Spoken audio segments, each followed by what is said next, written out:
It's 3 a.m. You're staring at the ceiling.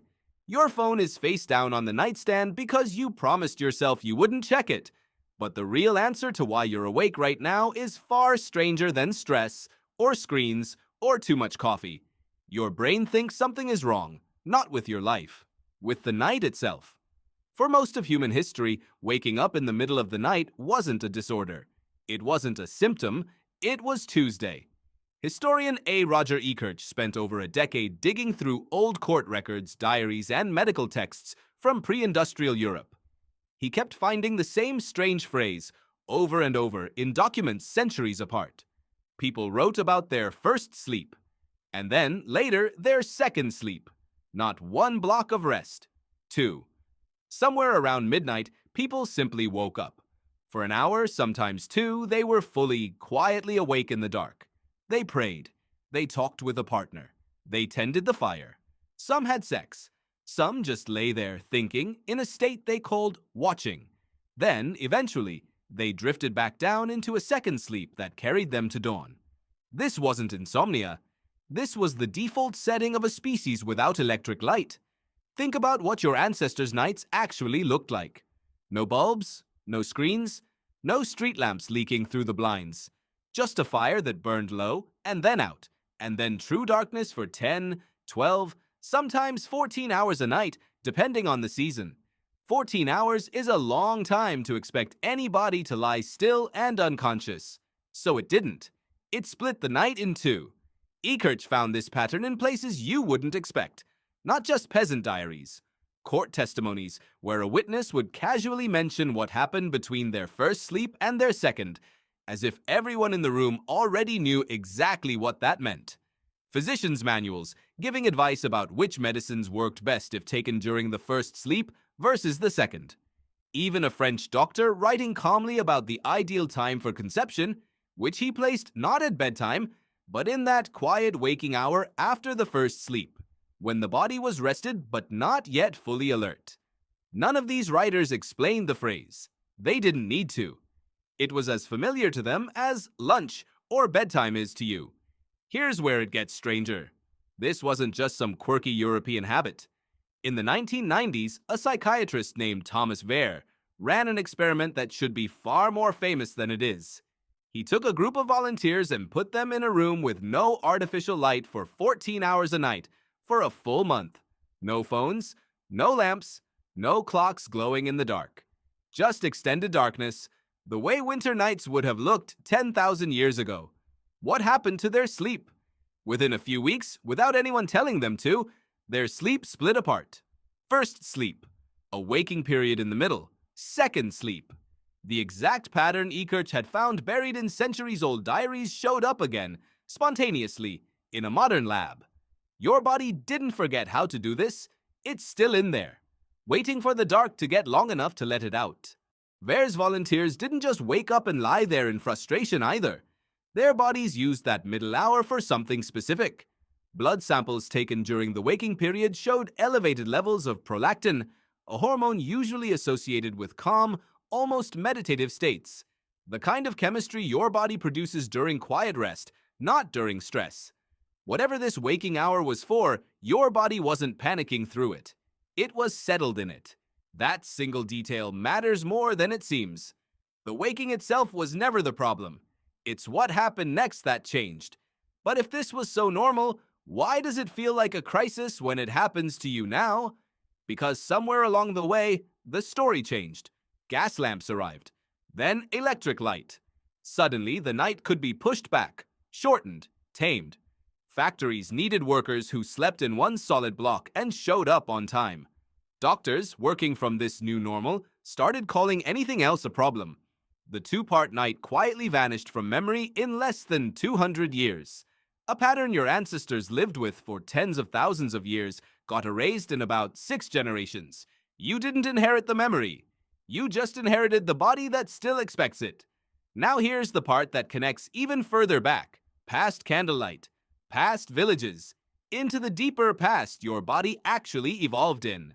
For a long time, scientists assumed that people without electricity today, communities still living close to the way your distant ancestors did, must be sleeping in that same two-part pattern Ekirch described. It seemed logical. No lights, so the segmented night should still be the default. Then a sleep researcher named Jerome Siegel decided to actually check. His team studied 3 groups: the Hadza in Tanzania, the San in Namibia, the Tsimane in Bolivia. Communities with no electricity, no clocks, no artificial schedules pulling them around. He expected to find the split night everywhere. He didn't. These groups slept in one continuous block, average around 6.5 hours, going to bed hours after sunset and waking before sunrise. No obvious midnight waking period built into their culture at all. So which is it? Was your body built for one solid sleep or 2? The honest answer is both, depending on what the night demands of it. Ekirch's Europeans lived through long winter darkness, sometimes 14 hours of night with nothing to do in it. Siegel's communities lived closer to the equator, where darkness rarely stretches past 11 or 12 hours, and where a fire needs tending, predators need watching for, and the group benefits from someone staying half alert. Your sleep was never one fixed program. It was a flexible response to how dark, how long, and how dangerous the night actually was. Siegel's teams also tracked something else, almost by accident. None of the 3 groups complained about their sleep the way people in wealthy, electrified countries constantly do. No widespread insomnia, no dread about the night ahead. Despite going to bed later than most modern sleep advice recommends, despite averaging fewer hours than doctors often tell you that you need, these communities showed almost no signs of chronic sleep complaints at all. Maybe the number of hours was never really the point. Maybe what mattered was whether your sleep matched what your body and your environment actually asked of it that particular night, instead of chasing a fixed number pulled from a chart. That's the twist most people miss. You weren't built to sleep a certain number of hours. You were built to sleep in a way that matched your environment. And your environment, tonight, is nothing like any of theirs. Your bedroom is warmer than any ancestral night. Your light exposure is completely backwards, dim in the day, bright at night, from screens that mimic midday sun at 11 p.m. Your body has no fire to check on, no predator to listen for, no herd to protect. And yet it still runs the oldest software it has, tuned for a world that had all of those things. So when you wake up at 3 a.m. now, your brain isn't malfunctioning. It's running an ancient subroutine in the wrong century. It's checking the fire that isn't there. It's watching for a threat that doesn't exist. It's doing exactly what it did for 100,000 generations, in a bedroom that gave it none of the original reasons to. Does that mean you should fight it? Or listen to it? Some sleep researchers now think that quiet waking period, however it shows up in your particular body, isn't the enemy insomnia has been made out to be. Ekirch found that people used to expect it, plan around it, even treasure it. It was when some of the calmest thinking of the day happened. Diaries from the period describe the second waking hour as unusually peaceful, almost meditative, a private hour nobody else was awake to interrupt. Compare that to how you probably treat your own 3 a.m. phone in hand. Heart rate climbing, a voice in your head insisting something has gone wrong, that you're broken, that tomorrow is ruined. Your ancestors got up and stirred the fire. You get up and start doom scrolling, then panic about the doom scrolling, then panic about the panic. Same ancient waking, completely different response. And maybe that's the actual malfunction, not the waking itself, but the meaning you've been taught to attach to it. Here's the modern mirror worth sitting with. You live in the first few generations of humans who have ever expected an uninterrupted 8 hours in total darkness on demand every single night, regardless of season, regardless of how long the sun was actually up that day. Every human before electric light adjusted the shape of their sleep to match the length of the night. You're trying to force one shape onto every night of the year, and then blaming your body when it doesn't comply. Winter nights used to stretch past 14 hours in much of Europe. Nobody expected 14 straight hours of unconsciousness. The 2-part night wasn't a workaround. It was the sensible response to a night that was simply too long for one sleep to fill. Summer nights, shorter and warmer, needed less splitting. The rhythm bent to the season, the way a plant bends toward light. Your modern night doesn't bend at all. Your alarm goes off at the same time whether the sun rose at 5 a.m. or 8 a.m. Your bedtime doesn't shift with the seasons the way it once did for nearly every human who ever lived.